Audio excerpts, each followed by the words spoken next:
So, hello guys. May udto. Manglaba kita. Okay, wala na si Samsam Bayo. So, this is what I'm using.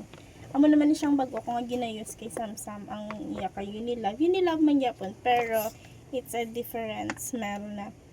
Medyo kamot na siya ya. Ang iya ka Peppa Pig na style. Ever since newborn si Sam, diba, I told you na Unilove user na kami from wipes. So, yung man. Sorry. Wipes to feeding bottle. Diba?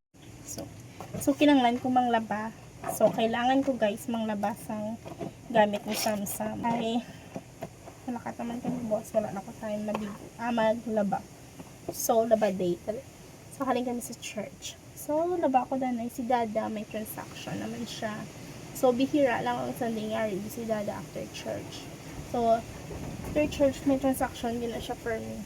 So, kung wala man siya transaction na rin lang dito sa balay.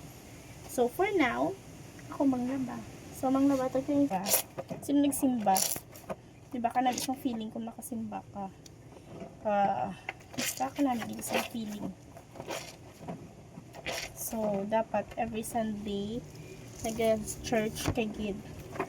Kay, it's not all about going to church. It's about fellowshipping with your co-Christians, listening the Word of God. I know, sa house mo, pwede ka magka-listen sa Word of God, pwede ka ka-meditate, pwede ka ka-pray. But, the purpose of church is fellowship, diba? Because your church is your family na. Family mo na sa may problema kada. Now, you can share your problem, diba? In fellowship, pwede ka ka-share sa problem mo, pwede ka ka-testify, pwede ka maka-encourage, diba? That's why every one of us, especially if may church ka, hindi ka lang dapat church goer, dapat you belong, diba?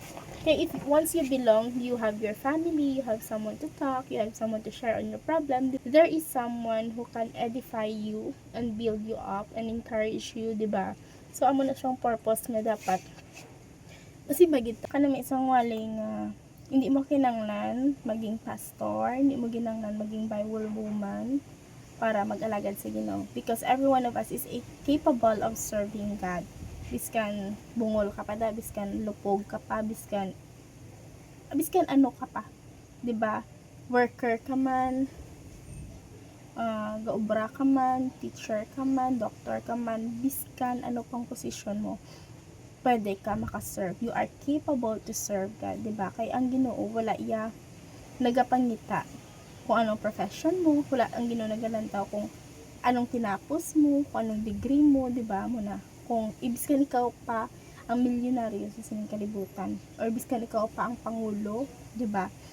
God always look at the willingness of the heart, 'di ba? Pag nag-serve ka sa Ginoo, pwede mo mainto ang iba niya tao but never your God. So make sure pag nag-serve ka sa Ginoo, make sure clean mo heart. So yun lang. Hope you learned something. Halong.